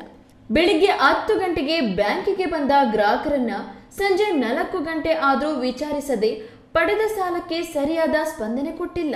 ಕಾದು ಕಾದು ಸುಸ್ತಾಗಿ ಲಾವಣ್ಯ ಮಾಧ್ಯಮದವರನ್ನ ಕರೆಸಿದ್ದಕ್ಕೆ ಕೋಪಗೊಂಡ ಮ್ಯಾನೇಜರ್ ಜನನಿ ಗ್ರಾಹಕರ ಜೊತೆ ಮಾಧ್ಯಮದವರನ್ನು ಸೇರಿಸಿ ಒಳಗೆ ಹಾಕಿ ಬೀಗ ಜಡಿದು ಕೂಡಿ ಹಾಕಿದ್ದು ನಡೆಯಿತು. ಕೊನೆಗೆ ಗ್ರಾಹಕರೇ 112ಗೆ ಕಾಲ್ ಮಾಡಿ ಪೊಲೀಸರನ್ನ ಕರೆಸಿ, ಲೀಡ್ ಬ್ಯಾಂಕ್ ವ್ಯವಸ್ಥಾಪಕರನ್ನ ಕರೆಸಿ, ಫೇಕ್ ಸಹಿ ಮಾಡಿದ್ದ ಗಂಡನನ್ನ ಕರೆಸಿ ಆತನಿಂದಲೇ ಅಪಾಲಜಿ ಬರೆಸಿಕೊಟ್ಟು 1 ತಿಂಗಳಿನೊಳಗೆ ಹಣ ವಾಪಸ್ಸು ಕಟ್ಟಿಸಿಕೊಡುವುದಾಗಿ ಅಪಾಲಜಿ ಬರೆಸಿಕೊಂಡು ಪ್ರಕರಣವನ್ನ ಇತ್ಯರ್ಥ ಮಾಡಿಕೊಂಡಿದ್ದಾರೆ. ಬೆಳಗ್ಗೆಯಿಂದ ಒಂದು 10 ಗಂಟೆಗೆ ಬಂದಿರೋಳು ನಾನು, ನನಗೆ ಏನು ರೆಸ್ಪಾನ್ಸ್ ಕೊಟ್ಟಿಲ್ಲ ಸರ್. ಮತ್ತೆ ಇವರೆಲ್ಲ ಮೀಡಿಯಾವ್ರನ್ನ ಕರೆಸಿದ ಮೇಲೆ ಒಂಚೂರು ಅವರು ಆ್ಯಕ್ಷನ್ ತಗೊಂಡು ಭಯ ಬಿದ್ದು ಒಳಗಡೆ ಹೋಗಿ ಅವ್ರು ಯಾರ್ಯಾರಿಗೋ ಆರ್ವೋ ಅಂತ ಯಾರಿಗೋ ಫೋನ್ಗಳು ಮಾಡಿಸಿದ್ರು, ನನ್ನನ್ನೇ ಮಾತಾಡಿಸಿದ್ರು. ಸರಿ ಇಲ್ಲಿ ಬಂದು ನನಗೆ ಕ್ಲಿಯರ್ ಮಾಡಿಕೊಡಿ ಅಂತ ಹೇಳಿದ್ದೆ ಸರ್ ನಾನು. ಮತ್ತೆ ಅವರು ಯಾರ್ಯಾರೋ ಹೊಸಬ್ರು ನನಗೆ ಗೊತ್ತಿಲ್ಲ ಸರ್, ಐ ಆಫೀಸರ್ಸ್ ಎಲ್ಲ ಬಂದಿದ್ದಾರೆ, ಮತ್ತು ಲೀಡ್ ಬ್ಯಾಂಕ್ ಮ್ಯಾನೇಜರ್ಸು ಎಲ್ಲರೂ ಬಂದಿದ್ದಾರೆ. ಅದು ಮಾಡಿಲ್ಲ ನನಗೆ. ಕಾದು ಕಾದು ಸುಸ್ತಾಗಿ ಕೊನೆಗೆ ಮೀಡಿಯಾ ಅವ್ರಿಗೆ ಕಾಲ್ ಮಾಡಿದ ಮೇಲೆ ಬ್ಯಾಂಕ್ ಎಲ್ಲ ಕ್ಲೋಸ್ ಮಾಡಿ ನಾವು ಒಳಗಡೆನೇ ಇದ್ವಿ ಸರ್. ಖಾತೆ ಯಾವುದೇ ಆಗಿರ್ಲಿ, ಹಣ ಎಷ್ಟೇ ಆಗಿರ್ಲಿ, ಖಾತೆದಾರರು ಬ್ಯಾಂಕಿಗೆ ಬಂದು ಸಹಿ ಹಾಕದೆ, ಚೆಕ್ ನೀಡದೆ ನಕಲಿ ಸಹಿ ಹಾಕಿಸಿಕೊಂಡು ಇನ್ನೊಬ್ಬರ ದುಡ್ಡನ್ನ ಮತ್ತೊಬ್ಬರಿಗೆ ಕೊಟ್ಟದ್ದು ಮಾತ್ರ ಬ್ಯಾಂಕ್ ಸಿಬ್ಬಂದಿಯ ತಪ್ಪು. ಹೀಗಾದ್ರೆ ಬ್ಯಾಂಕುಗಳ ಮೇಲೆ ಗ್ರಾಹಕರು ಇಟ್ಟಿರುವ ನಂಬಿಕೆಯನ್ನ ಉಳಿಸಿಕೊಳ್ಳೋದು ಹೇಗೆ? ಹೆಂಡತಿ ಗಂಡನ ಮಧ್ಯೆ ಜಗಳ ಇದ್ದ ಮೇಲೆ ಹೆಂಡತಿ ಒಡವೆ ಗೋಜಿಗೆ ಗಂಡ ಹೋಗಿದ್ದು ತಪ್ಪೆ ಎಂದು ಮಹಿಳಾ ಪರ ಹೋರಾಟಗಾರ್ತಿ ಸುಷ್ಮಾ ಶ್ರೀನಿವಾಸ್ ಅಭಿಪ್ರಾಯಪಟ್ಟಿದ್ದಾರೆ. ಇಲ್ಲಿ ಕೆನರಾ ಬ್ಯಾಂಕಲ್ಲಿ ಲಾವಣ್ಯ ಅಂತಂದ ಹೆಣ್ಮಗು 1 ಲಕ್ಷ ಚಿಲ್ಲರೆ ಹಣಕ್ಕೆ ಒಂದು ಒಡವೆಯನ್ನು ಇಟ್ಟಿರ್ತಾಳೆ. ಗಂಡ ಹೆಂಡತಿ ಮಿಸ್ಅಂಡರ್ಸ್ಟ್ಯಾಂಡಿಂಗು. ಅವ್ನು ಗಂಡ ಅದವನು ಬಂದಿರ್ತಾನೆ, ಹೆಂಡತಿಗೆ ತುಂಬ ಸೀರಿಯಸ್ ಇದೆ, ಹಾಸ್ಪಿಟ್ಲಲ್ಲಿ ಇದೆ ಅಂತ ಹೇಳಿದ್ದಾರೆ ಅಂತ ಹೇಳಿ ಅದ್ರ ಮೇಲೆ ಹೆಚ್ಚಿನ ಹಣವನ್ನು ತೊಗೊಂಡಿದ್ದಾನೆ, ಫೋರ್ಜರಿ ಮಾಡಿದ್ದಾನೆ ಅವನು. ಬಟ್ ಆ ಹೆಣ್ಮಗು ಗೊತ್ತಿಲ್ಲ ಹಣ ತೊಗೊಂಡಿರೋದು. ಇವತ್ತು ಬಂದು ಬ್ಯಾಂಕಲ್ಲಿ ವಿಚಾರಣೆ ಮಾಡಿದಾಗ ವಿಷಯ ಗೊತ್ತಾಗಿದೆ. ನನಗೂ ವಿಷಯ ಗೊತ್ತಾಗಿದ ತಕ್ಷಣ ನಾನು ಬಂದೆ, ಎಲ್ಲರೂ ಕೂತ್ಕೊಂಡು ಮಾತಾಡಿ ಇವಾಗ ಆ ಮಗು ಏನು 1 ಲಕ್ಷ ಚಿಲ್ಲರೆ ಅಮೌಂಟ್ ಕಟ್ಟಬೇಕು, ಆ ಹಣವನ್ನು ಕಟ್ಟಿ ನಾಳೆ ನಾಡಿದ್ರಲ್ಲಿ ಒಡವೆ ಬಿಡಿಸ್ಕೊಂಡು ಹೋಗೋ ಥರ ಮಾತಾಡಿದ್ದಾರೆ. ಹೆಚ್ಚಿನ ಹಣವನ್ನು ಏನು ತೊಗೊಂಡಿದ್ದಾರೆ ಅವ್ರ ಗಂಡ ಕಟ್ಕೊಳ್ಳೋ ರೀತಿ ಆಗಿದೆ. ಕೆಎಸ್ ನಾರಾಯಣ ಸ್ವಾಮಿ, ಈ ನ್ಯೂಸ್ ಟಿವಿ, ಚಿಕ್ಕಬಳ್ಳಾಪುರ.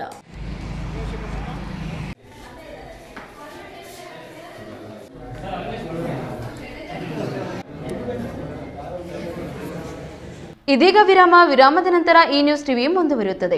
ಕಷ್ಟಪಟ್ಟು ಹಣ ಕೊಡಿಸಿ ಒಡವೆ ಮಾಡಿಸಿರ್ತೀರಿ. ಮಕ್ಕಳ ಉನ್ನತಾಭ್ಯಾಸಕ್ಕೋ, ಅವ್ರ ಮದ್ವೆಗೋ ಅಥವಾ ಯಾವ್ದಾದ್ರೂ ಆರೋಗ್ಯ ಸಮಸ್ಯೆ ಬಂದಾಗ ಹಣ ಬೇಕಾಗತ್ತೆ. ಆ ಚಿನ್ನವನ್ನ ಮಾರೋಕೆ ಅಂತ ಹೋದಾಗ ಬೇಕಾ ಬಿಟ್ಟಿ ಬೆಲೆ ಕೇಳ್ತಾರೆ ಅನ್ನೋ ಚಿಂತೆಲಿದ್ದೀರಾ? ಇನ್ನು ಮುಂದೆ ಆ ಚಿಂತೆ ಮಾಡೋ ಪ್ರಮೇಯನೇ ಇಲ್ಲ. ಹಿಂದೆ ಹಿಂದೂಸ್ತಾನ್ ಗೋಲ್ಡ್ ಕಂಪನಿಗೆ ಬನ್ನಿ. ತಾವು ಅಡ ಇಟ್ಟಿರೋ ಚಿನ್ನವನ್ನ ತಕ್ಷಣ ಬಿಡಿಸಿ ಇಂದಿನ ಆನ್ಲೈನ್ ಬೆಲೆಗೆ ಕೊಂಡ್ಕೊಂಡು ಕೂಡಲೇ ಬಾಕಿ ಹಣವನ್ನ ನಿಮ್ ಕೈ ಕೊಡ್ತಾರ. ನಿಮ್ಮ ಕನಸಿನ ಸಾಕಾರಕ್ಕೆ ಜೊತೆ ಆಗ್ತಾರೆ. ಹಿಂದೂಸ್ತಾನ್ ಗೋಲ್ಡ್ ಕಂಪನಿ, ಇದು ನಿಮ್ಮ ಕಂಪನಿ ಅಲ್ಲ, ನಮ್ಮೆಲ್ಲರ ಕಂಪನಿ.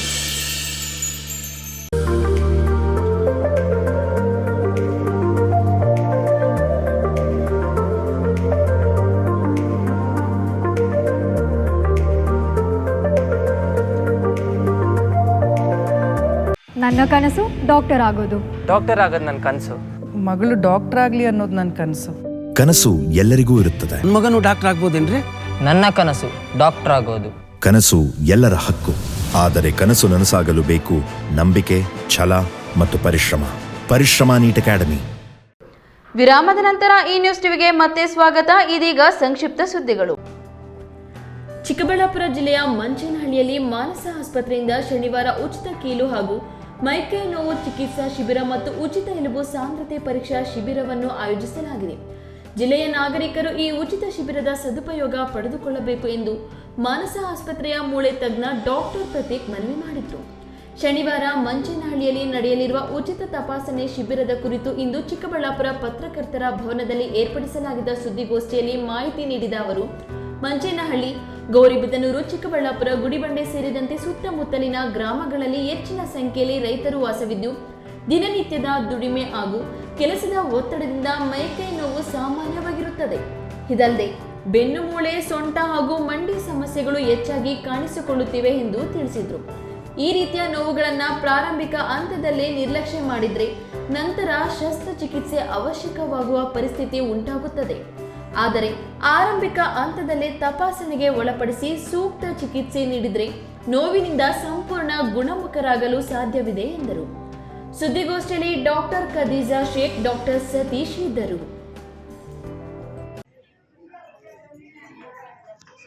ಚಿಂತಾಮಣಿ ನಗರದ ನಾರಸಿಂಹಪೇಟೆಯಲ್ಲಿ ನೆಲೆಸಿರುವ ಇತಿಹಾಸ ಪ್ರಸಿದ್ಧ ಗ್ರಾಮ ದೇವತೆ ಚಿಂತಾಮಣಿ ನಗರದ ಆರಾಧ್ಯ ದೇವತೆಯಾಗಿರುವ ಗಂಗಾ ಭವಾನಿ ಅಮ್ಮನವರ ದೇವಾಲಯದಲ್ಲಿ ಎಳ್ಳ ಅಮಾವಾಸ್ಯೆ ಪ್ರಯುಕ್ತ ಬೆಳಗ್ಗೆಯಿಂದಲೇ ಅಮ್ಮನವರಿಗೆ ವಿಶೇಷ ಪೂಜಾ ಕಾರ್ಯಕ್ರಮಗಳು ನಡೆದವು. ಎಳ್ಳ ಅಮಾವಾಸ್ಯೆ ಪ್ರಯುಕ್ತ ಅಮ್ಮನವರಿಗೆ ವಿಶೇಷ ಹೂವಿನ ಅಲಂಕಾರ ಹಾಗೂ ದೇವಾಲಯಕ್ಕೆ ವಿಶೇಷವಾಗಿ ವಿದ್ಯುತ್ ದೀಪಾಲಂಕಾರವನ್ನು ಮಾಡಲಾಗಿತ್ತು.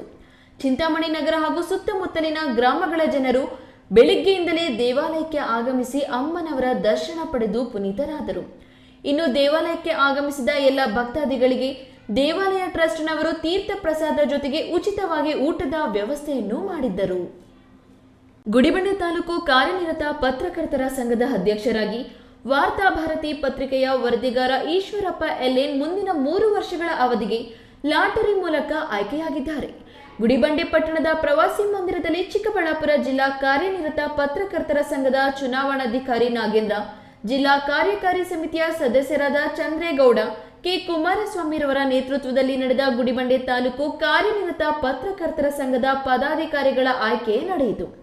ಚುನಾವಣೆಯಲ್ಲಿ ಎಲ್ಎನ್ ಈಶ್ವರಪ್ಪ ಪರವಾಗಿ 6 ಮತ, ಆರ್ ಬಾಲಾಜಿ ಪರವಾಗಿ 6 ಜನ ಮತಗಳನ್ನ ಪಡೆದು ಇಬ್ಬರು ಸಮಬಲ ಬಂದಿದ್ದು ಲಾಟರಿ ಮೂಲಕ ಅಧ್ಯಕ್ಷರಾಗಿ ಎಲ್ಎನ್ ಈಶ್ವರಪ್ಪ ಆಯ್ಕೆಯಾದರು.